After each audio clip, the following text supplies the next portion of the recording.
নমস্কার বন্ধুরা, আবার চলে এসেছে একটি নতুন ভিডিওর সাথে। তো আজকে আপনাদের সাথে শেয়ার করব কাঁচা আমের চাটনি।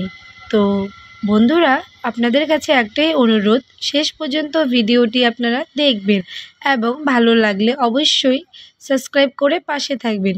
তো দেখুন, প্রথমে একটা কড়াইয়ের মধ্যে তেল গরম করে তাতে শুকনো লঙ্কা এবং সর্ষে ফোড়ন দিতে হবে। তারপর কেটে রাখা আমগুলো এর মধ্যে দিয়ে দিতে হবে। তো বেশ কিছুক্ষণ এই আমটাকে ভাজা ভাজা করে নিতে হবে। তো এরপর একটু নুন এবং হলুদ গুঁড়ো দিয়ে বেশ কিছুক্ষণ আবারও ভেজে নিতে হবে। তো বন্ধুরা, এরপর এখানে জল দিয়ে দিতে হবে। আপনাদের এখানে আমি জলটাকে দেখাতে পারলাম না, কারণ ভিডিওর মধ্যে স্কিপ হয়ে গিয়েছে। তো বন্ধুরা, দেখতে পাচ্ছেন এখানে আমের চাটনিটা কি সুন্দর রেডি হয়ে যাচ্ছে। তো তেমন কিছুই লাগে না।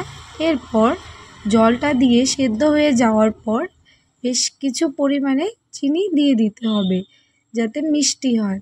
তো দেখুন বন্ধুরা, এখন আমি চিনিটাকে ভালো মতো গলিয়ে নিচ্ছি আমের চাটনির সাথে। তো বন্ধুরা, আমার ভিডিওটি এই পর্যন্তই। আপনাদের যদি ভালো লেগে থাকে তাহলে অবশ্যই লাইক, কমেন্ট এবং সাবস্ক্রাইব করে পাশে থাকবেন। তো বন্ধুরা, আজকের মতন এই পর্যন্তই। আবার আসবো নেক্সট ভিডিওর সাথে। তো বন্ধুরা, আপনারা চাইলে এখানে গুড় দিয়েও করতে পারেন। গুড় দিলে কালারটা চেঞ্জ হয়ে যাবে, তাই আমরা এখানে চিনি দিয়ে করেছিলাম। তো বন্ধুরা, দেখুন কত সুন্দর আমের চাটনিটা এখানে তৈরি হয়ে গিয়েছে। এরপর আমি একটা থালার মধ্যে বেড়ে নিয়েছিলাম। তো বন্ধুরা, আজকের মতন এই পর্যন্তই।